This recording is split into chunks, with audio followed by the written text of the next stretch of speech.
Hi, welcome to Cariboo Country Lifestyle. My name is Cheryl. Today I'm going to be out in the garden and I'm going to be fertilizing my tomato plants. This is a concentrated seaweed fertilizer and I measured it out, and you want 3 mils per liter. So what I've done is I've filled up, it's a Scott's Dial and Spray. So I have it set up in here. I have about 200 mils of the concentrate in this container. And then here there's a dial and I have it set on the 3. That way it'll put out 3 mils per liter of water that comes out through my hose. Water spray, I have it on just a shower.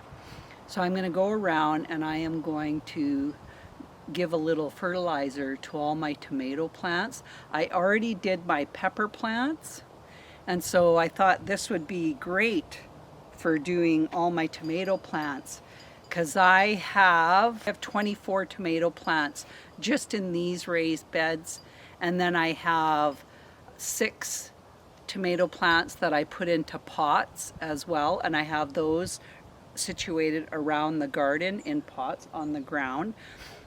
Then I have 4 more tomato plants on my deck and I will be fertilizing those, but I'll do those just by measuring the concentrate into a watering can and fertilize it that way. Let's get started. I don't know if this Dial and Spray has a crappy washer in it, but we seem to be spitting out quite a bit of water, so it has a lot of pressure on it. And I'm just going to start with these tomatoes here.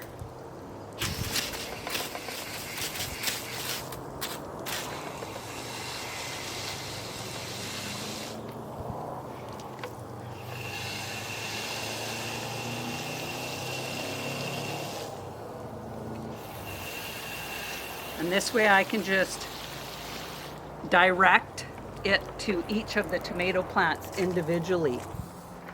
Okay.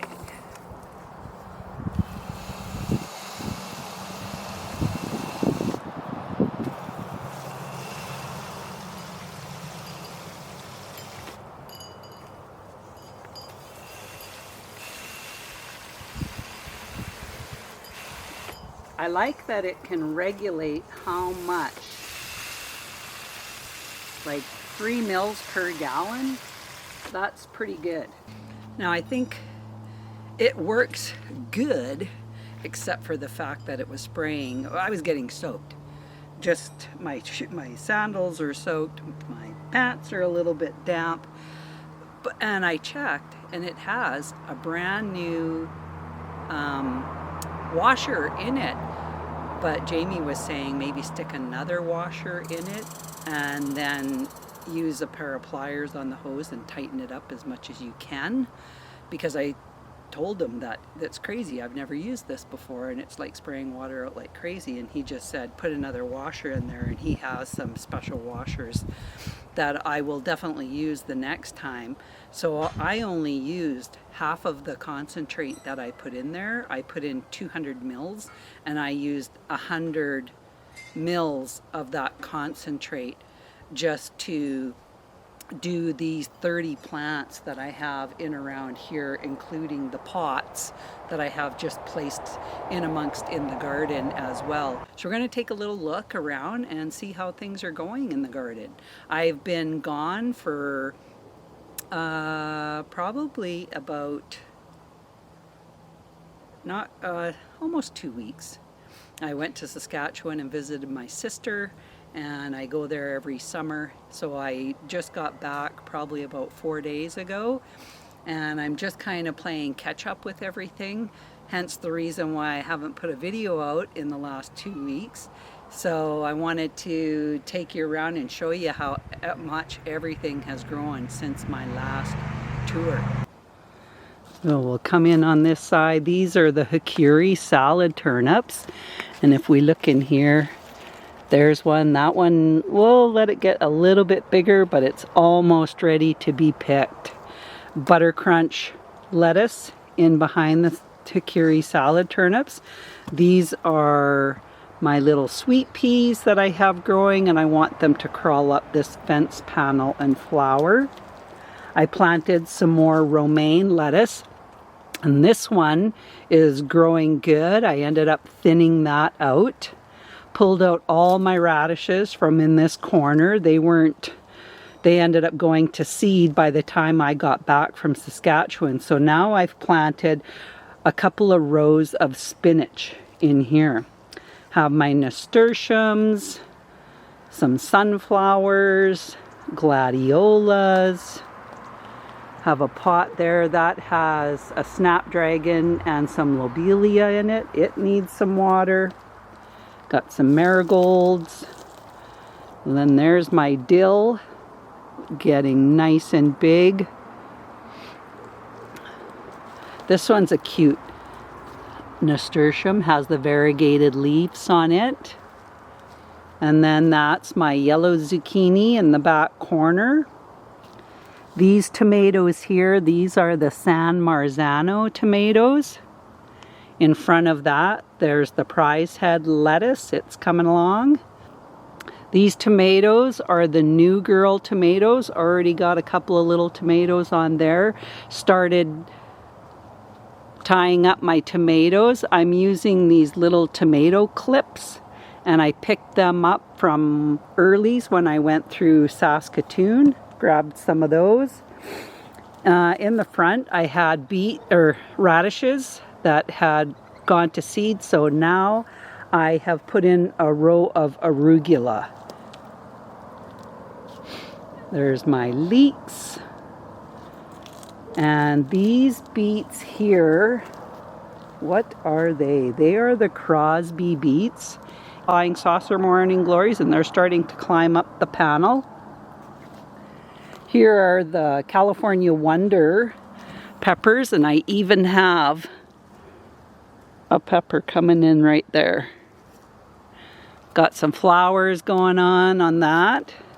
These here are the Scarlet Nanty carrots, and I went through these again and did some more thinning out. Then if we come over here, leeks in the back. These are the Sunspot sunflowers. This is the celeriac. It's coming along great. Here we have jalapeno pepper plants. Got some new foliage coming along on those. These were the ones that I just fertilized, the seaweed fertilizer.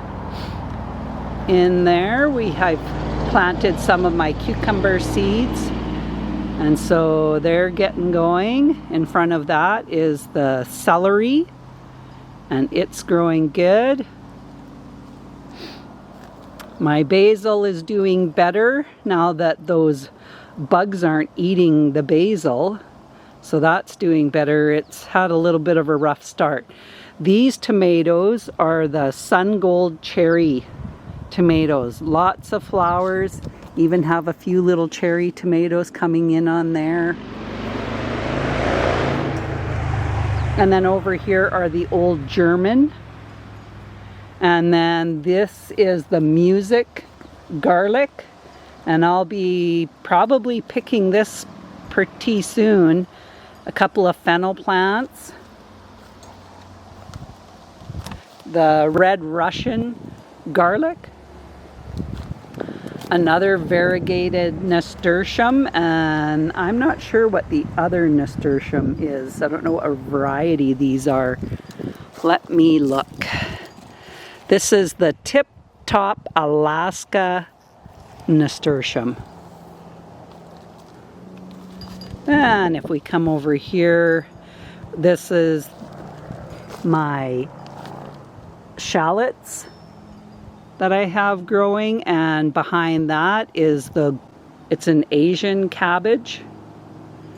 Then here is the purple Vienna kohlrabi. Those are looking really good.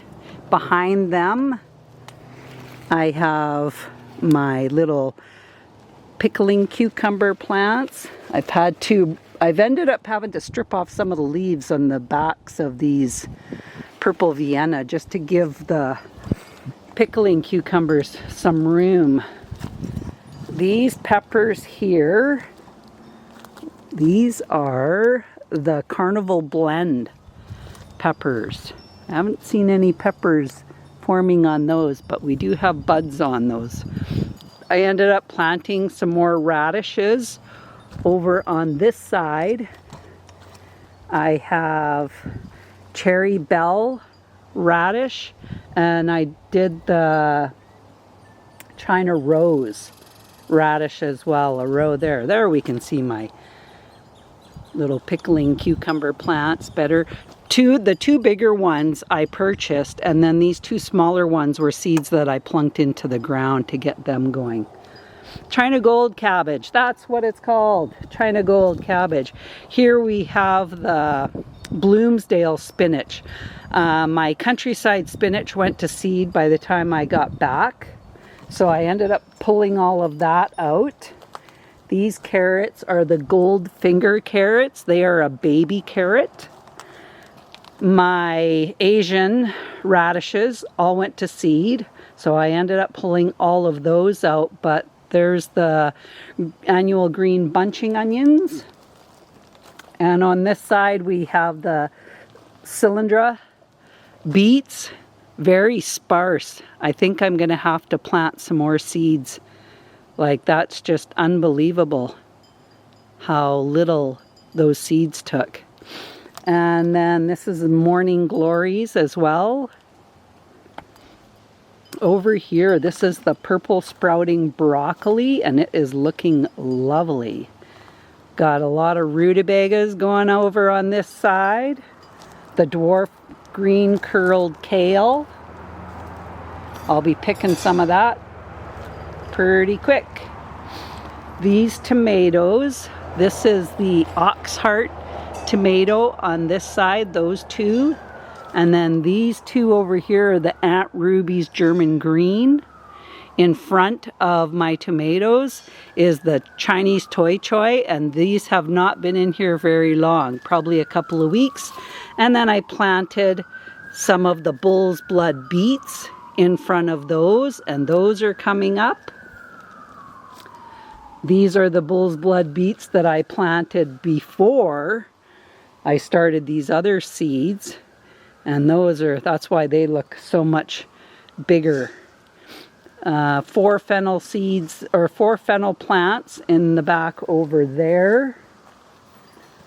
Then on this side, these are the Danver half-long carrots. I just thinned those out when I got back. These tomatoes are the Manitoba. Now, I'm confused. This is not Manitoba tomatoes. Like, those are Romas. I'm wondering if that isn't one of the mystery Roma tomato plant, and I got the tags mixed up. So I think this is a Manitoba. This is a mystery Roma.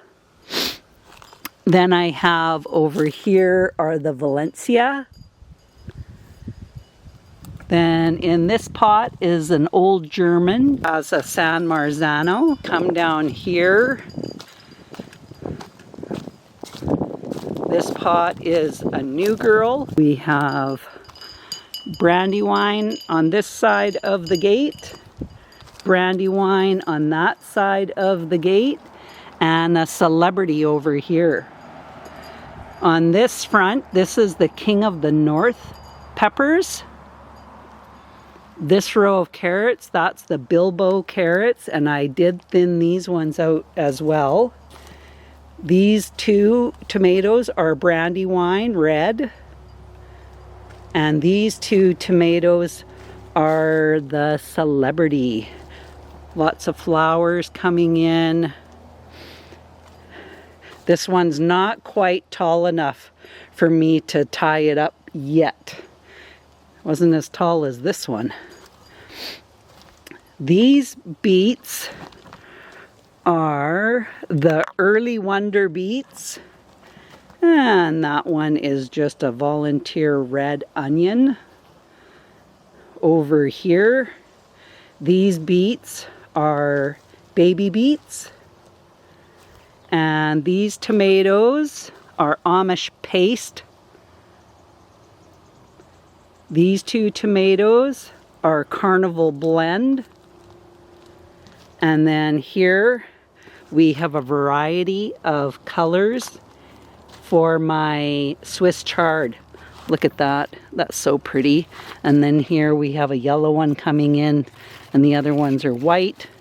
Another red one there, so pretty. Then I also planted some more radishes. So in the front here we have French breakfast, which I planted before I went to Saskatchewan. That's why they're doing a lot better. And I just planted, this is the sparkler white tip row. And then this one is an early scarlet radish that I've seeded in this row as well. Now for flowers. Nasturtiums, alyssum. That's a petunia that's very small. Yellow petunia, these ones I bought. My rosemary, I moved out here into the garden. My carnations are all flowering and smelling lovely. I love the smell of carnation. It reminds me of cloves. This is one of the little sweet peas. Those ones only get about 6 inches high. This is lobelia, more alyssum. There's one of my Asiatic lilies. This is a Rosalind. This is a zinnia seed that I just shoved into the ground there, and another one over here. What is this? Brachycomb? I don't even know how to pronounce that.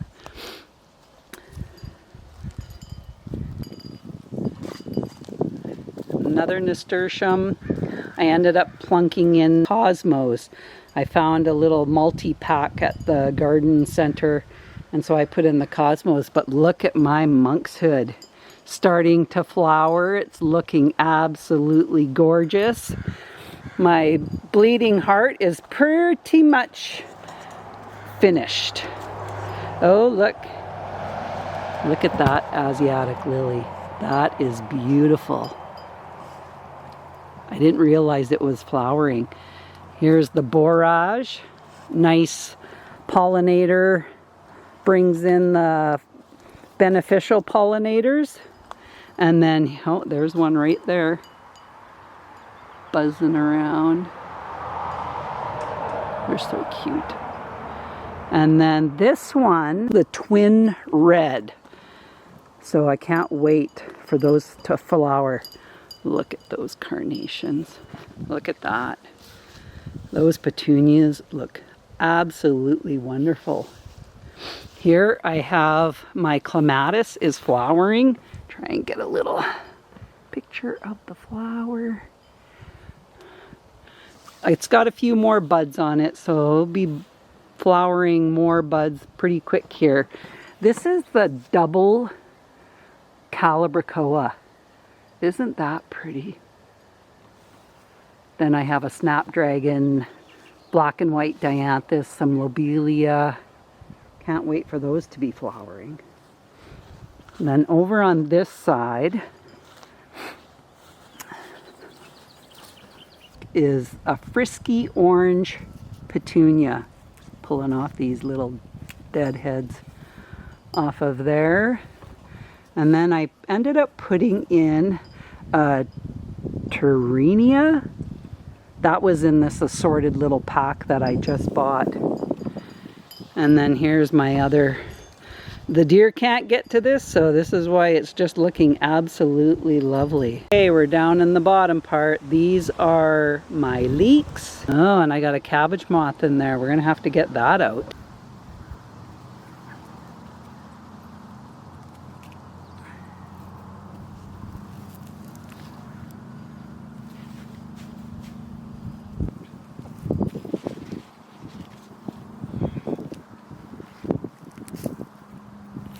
Got it. I don't know how they get in there. But it figured out a way. because I've got a clip on here to clip it closed, but I don't know. I found a loophole. I clip it and then I just see there's another one. So here we have, these are amazing cauliflower that I have planted in here, and they're doing wonderful. Haven't seen any cauliflower heads forming yet, but they'll be coming. And then these are the stone head cabbage, and they're starting to form little heads. So I have 6 of each. And then this is the butternut squash, another butternut squash, sunflower,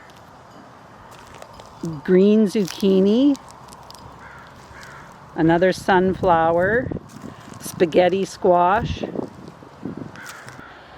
kabocha squash, sunflower, spaghetti squash, sunflower, buttercup squash. Then I have some Walla Walla onions, Fortress onions, and Princeton. Everything here needs to be watered. Oh, I have a volunteer sunflower. I think I might dig that up and put it somewhere. Christina potatoes are doing so much better now that they've actually started growing.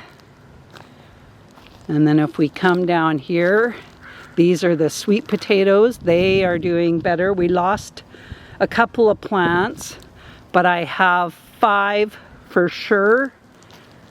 There's this one here. It might make it. I might have 6. This one is there. It just is pretty puny, so I might have 7. We'll just have to wait and see.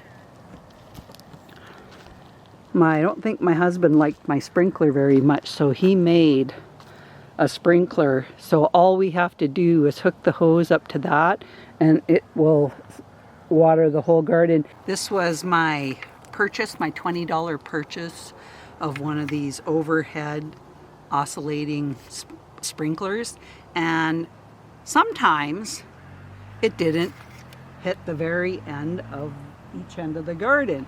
And then other times it had no problem hitting both ends of the garden. But he decided to set this up. It hits all of the garden, everything gets watered. So he liked the way that was working. And who am I to say that? Because while I was gone in Saskatchewan, he was the one that was doing all of the watering, and he was picking strawberries for me, and he was picking haskaps for me. So as far as I'm concerned, he did a really good job, and he's just implemented something that he feels that would work a lot more effectively than this did.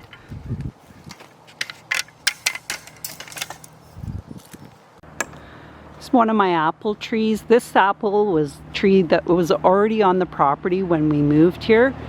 So I don't know the variety of this apple. What I've been doing is I've been going around to my apple trees and kind of checking them out, and I'm thinning out some of the apples.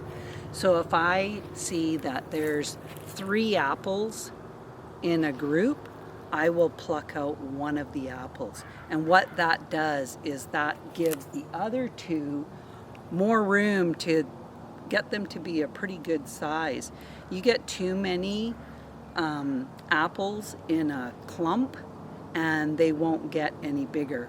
And I went around and did that with this apple tree. Like I say, I don't know what variety this is. And if I seen like a dead flower stem, I took that off too.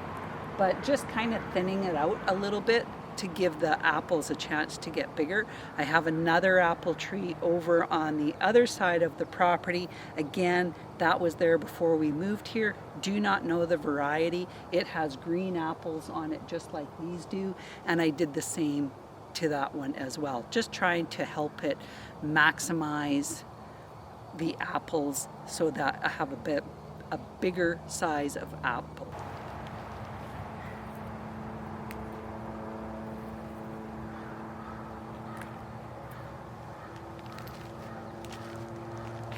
Look at that strawberry. That's a pretty good sized strawberry. And they are delicious. We have been picking these for the last, so good. We have been picking these for probably the last just over 2 weeks. And so when we picked them, oh, so sweet, so wonderful. I'm just trying to get this netting back over the plants so that the birds can't get to them. When we pick the strawberries, one time when we pick them, we might slice them up, put a little bit of sugar on them, put them in containers and stick them in the freezer. And then the next time we pick them, we'll take the hull, we'll hull them, leave them whole, and put them into large freezer bags and use that for making jam. That works out the best for us. So soon, there's still lots of strawberries on here that need to be ripened, but eventually it's going to stop. Some of the varieties, it all depends on the variety too. Some are June bearing varieties, which I noticed a lot in this first row. And then in these other 2 rows, they didn't seem to start ripening until later. So they could be an ever-bearing variety that will ripen strawberries throughout the season. Here is my elderberry plant. And well, as you can see, it's definitely taller than I am, but they have a little bit of a scent to them. I was over at a friend's place last night and she made elderflower champagne. And she just uses the flowers. She said you use 30 flower heads, water, sugar, and yeast. And it took 10 days for her to ferment and make this champagne until the point where it was bubbling. And so then she put it into bottles and sealed them. And I went over there last night to try some of this elderflower champagne. It was really nice. It was nice. So that was pretty cool. I only just dehydrate the berries and use it to make elderberry syrup that we use in the winter time when we have a scratchy throat, maybe feeling like we're coming down with a cold. My haskap bush, it's pretty much done. I have very little haskaps left. Jamie, of course, helped me out when I was gone and picking the haskaps, and there's just not very much left. And the ones that are here, they're not as big as the other ones were. So I think it's pretty much at the end of its fruiting. I'll just pick the last little bit of berries, and all I'm doing is I'm putting all the berries into a freezer bag, and I'm going to freeze it, and I'll process them later. Either I'll make a syrup, or I'll make a jam, or you could make a balsamic vinegar that you could use the huckleberry or haskaps to make a balsamic vinegar. So, but they're kind of drying out a little bit more. They're still good though. They're tart, but they're still good. These are my raspberry bushes, and I do have the odd one ripening now. So soon, once we're going to be picking raspberries like you would not believe. So these are doing really well. Now there's a nice sized haskap. I just am eating berries as I go along here. Yeah, I hate my job. I only wish this was my full-time job, is looking after gardens and picking and eating, and I would love to be doing that. One day, I will be that person one day. Is my blue plum. I did not get one blue plum on this tree this year. Last year, I lost count at 80. I had at least 80. But this year, I don't have not a one. It has lots of leaves on it. It looks healthy. I don't know what happened. I can't explain it. This is the other sprinkler that my husband set up for me in here. It has a little bit of a different head on it. And then again, we just hook it up down at the bottom here on that attachment on that side. So the guy likes to make things easy. My sour cherries are starting to ripen, but it is so full. This tree is so full of sour cherries. I went in my freezer and I noticed I had 3 or 4 large bags of sour cherries in the freezer from last year that I still haven't done anything with. And it's going to be in no time. I'm going to be picking these and I'm going to have to do something with these as well. My sister said she has a recipe for a sour cherry sauce that you make. You use it to put over ice cream. I'm thinking I might need to get that recipe from her. I think that I need to have that. My husband would love to have that. We did strawberries the other night, sliced them up. I put raw honey mixed in with the sliced strawberries, and we had that over ice cream. So good. It is so good. Look at that. My hollyhocks are blooming. This is a halo mix, and I just love looking inside the blooms. That little yellow center in here. But over here, these are going to be burgundy ones, and I can't wait until they open as well. So, deer aren't supposed to like delphiniums. I had a delphinium blossom or a flower on here. The deer ate it. This is the columbine that I got, and I'm sure it'll get a lot bigger for next year. It's a perennial. It'll come back. I called my husband while I was in Saskatchewan, and I said, "Oh, what were you doing?" And he says, "Oh, I'm just puttering around." This is what my husband does when he's puttering around. So, this did not look like this when I left. He has put all new shelves, and around here, up at the top, organized all my stuff. It was all over the floor and everywhere. And then we come around here. This side has shelves going on it. I'm going to back up. And then behind the door. And he has organized all my pots, the ones that I did not use, which is like, I have a lot of pots. And then he has everything else in containers, organized. Tomato cages, fences, my sifter, hoses. It's just all organized, and he did all of that for me.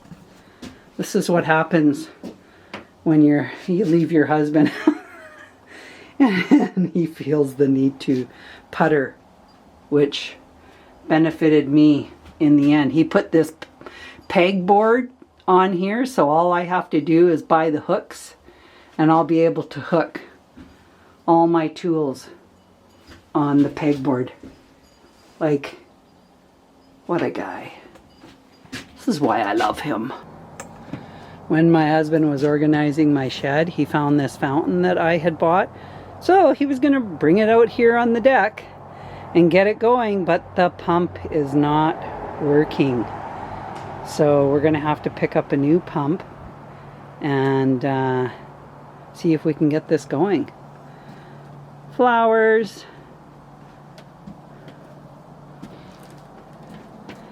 These are cream sausage tomato plants. I got some tomato cages around these. Here are the mystery Romas. This is the one what I think is out in my garden. My mint is looking beautiful. So I wonder if one of these is a Manitoba. I might have gotten them mixed up. Look at that. That is so pretty. This is the Moonstruck Petunia. I need to see if I can save some seeds from that. Then I have a Cosmo in the middle, some Lobelia trailing down the side. Plunked another Cosmo in here. We got some Verbena and Lobelia and Alyssum. And this is the, oh, which one is this? Persimmon Petunia. And look at that, the Verbena. And this is my favorite too, the Blackberry Jam. Crazy Tunia Blackberry Jam.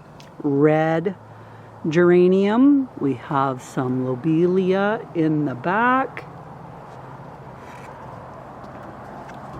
This is the double Priscilla Petunia. Don't have a flower that's opened on that yet. Another Cosmo, Verbena, Snapdragon, and again it's just starting to fill out. Paprika peppers, got a few flowers. Oh, look at this. I even have a pepper. My first pepper on my first attempt at growing paprika peppers. And then these are all 6 of these are paprika peppers. I have 3 different varieties. The Lutschauer, the Alma, Fellhaar Ozon. So I've been pretty busy getting a lot of stuff done since I've come back. Today I actually was volunteering for the Gardeners Club that I'm a member of. And today was a gardener's garden tour. And so they probably had a dozen different properties that have absolutely beautiful gardens to look at. And so I was volunteering this morning at one of them, and they had the most beautiful pond with koi fish in it. And these koi fish literally were at least this big. And they overwinter them in their garage, and then in when it's nice enough, the weather is right, then they set their pond back up and put those koi fish back in. But that yard was incredible. The couple that lives there, she designed it, he made it happen, and then they just maintain it, the two of them together. But it was incredible. They have about 3/4 of an acre, and it's like on a slope. So you start going up the driveway like this, but every part of that property had some type of beautiful landscape going on. They had this Virginia creeper that crawled around the front of the house, and he trims it 6 times a year so that it doesn't get into his eaves.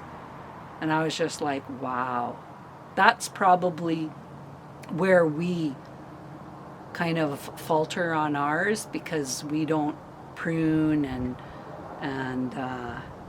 keep things as tidy as we should. Like, I should be out there deadheading all my lilacs now because it's finished. It's not producing flowers anymore. And I think that I'll get out there, maybe tomorrow, but you know how that goes. Tomorrow never comes. So I got to make a point of scheduling that in. I mean, I have the whole summer off. There's no reason why I couldn't get these things done. I need to make a list. That's what I need to do. I need to make a list, and then once I've got those jobs done, check it off my list, and I'd feel better about that. So anyways, thanks for joining me. I hope you like this video. If you like this video, put a like in there. If you haven't subscribed, hit that subscribe button. Thanks for joining me. We'll talk again soon. Bye for now.